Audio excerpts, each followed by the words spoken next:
اے میرے محبوب پیغمبر کی محبوب امت صلی اللہ علیہ وسلم، وَاذْكُرْ رَبَّكَ فِي نَفْسِكَ تَضَرُّعًا وَخِيفَةً، کہ تمہارے رب کا ذکر جو تمہارے پاس آیا ہے، تم ڈکے چھپے الفاظ میں اپنے آپ کو چھپا کر، گڑ گڑا کر، ریاکاری سے بچتے ہوئے اپنا وظیفہ میرے سامنے پیش کرو،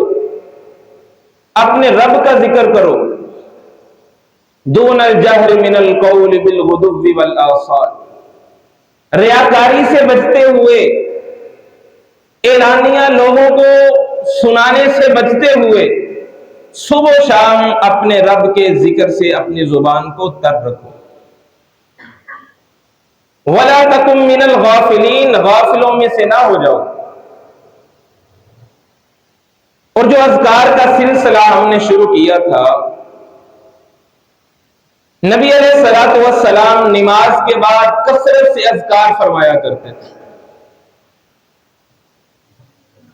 اور اماں جی عائشہ صدیقہ طاہرہ مطہرہ رضی اللہ تعالی عنہا بیان فرماتی ہیں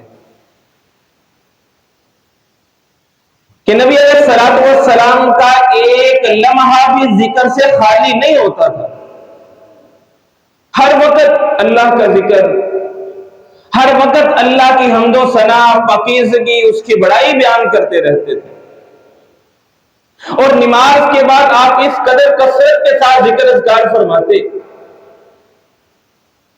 کہ صحابہ کرام کو آپ کی آواز پہنچتی، صحابہ کرام بھی ان دعاؤں کو یاد کرتے اور نماز کے بعد کثرت سے ان کو ذکر فرمایا کرتے تھے، جن میں سے دو ذکر سابقہ جمعۃ المبارک میں آپ کے سامنے بیان کیے تھے۔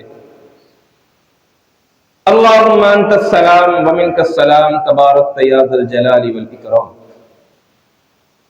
اللہم اعنی علی ذکرک وشکرک وحسن عبادتک۔ آج مزید دو ذکر آپ کے سامنے بیان کرتا ہوں، اور اذکار کے ذریعے انسان اللہ رب العالمین کا قرب حاصل کرتا ہے، اور ان کے ذریعے اللہ کی پناہ میں انسان اپنے آپ کو لے جاتا ہے، شیطان کے شر سے بچ جاتا ہے۔ یہ اللہ رب العالمین کی طرف سے انسان کو دیا گیا حفاظتی سیکیورٹی گارڈ ہے۔ آواز ہے اس طرح، یہ سیفٹی کور ہے۔ انسان جب اذکار کرتا ہے، ان دعاؤں کو اپنی زبان سے ادا کرتا ہے، تو وہ اللہ کی پناہ میں چلا جاتا ہے۔ تیسرے نمبر پہ جو ذکر آپ کے سامنے بیان کرنا چاہتا ہوں وہ یہ ہے، اس کی اہمیت کو بیان کرنے کے لیے، واضح کرنے کے لیے امام الانبیاء جناب محمد الرسول اللہ صلی اللہ علیہ وسلم کے پاس صحابی ابی بن کعب رضی اللہ تعالی عنہ بیٹھے ہوئے تھے۔ آپ نے پوچھا، اور اس حدیث کے راوی بھی سیدنا ابی بن کعب رضی اللہ تعالی عنہ، وہ بیان کرتے ہیں کہ اللہ کے نبی نے مجھ سے پوچھا، یا ابا المنذر، اے ابو منذر، اتدری ای آیت من کتاب اللہ معک اعظم، کیا تجھے اس بات کا علم ہے کہ اللہ کی کتاب میں سب سے اعظم، سب سے بڑی آیت کون سی ہے، سب سے عظیم آیت کون سی ہے؟ اور مجھے یقین ہے کہ اس مجمع میں اکثر احباب کو اس کا علم ہوگا۔ صحابہ کرام سے نبی علیہ الصلوۃ والسلام ان کو تعلیم دینے کے لیے، ان کی تربیت کے لیے سوالات پوچھا کرتے تھے، اور جب یہ جواب آتا اللہ ورسولہ اعلم، تو آپ خود ہی جواب بیان فرمایا کرتے تھے۔ یا ابا المنذر اتدری ای آیت من کتاب اللہ معک اعظم، کیا تجھے اس بات کا علم ہے، ادراک ہے کہ کتاب اللہ میں سے کون سی آیت سب سے بڑی ہے، سب سے عظمت والی ہے؟ قال، انہوں نے اسی ادا کے ساتھ،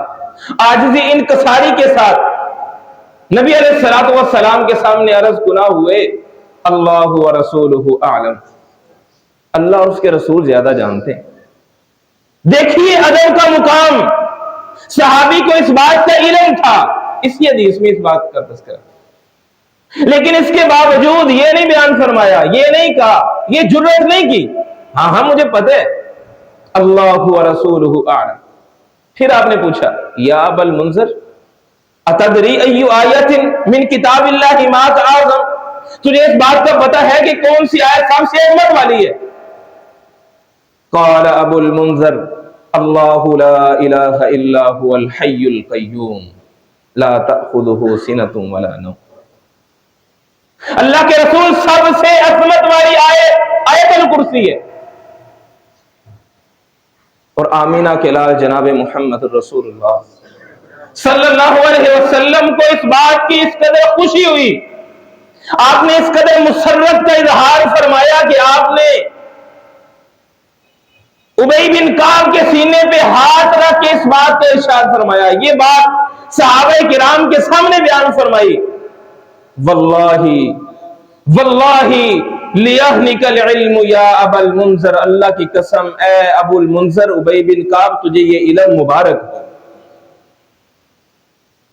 اللہ نے تجھے یہ علم عطا کیا ہے کہ تو قرآن کی معرفت رکھتا ہے، قرآن کی تفہیم رکھتا ہے۔ جس نے اپنا تعلق قرآن سے جوڑا، جس نے اپنے آپ کو قرآن کے لیے وقف کیا، جس نے اپنا شب و روز قرآن پڑھتے ہوئے گزار دیا، قرآن اس کو انسانیت کی معراج پہ پہنچا دیتا ہے۔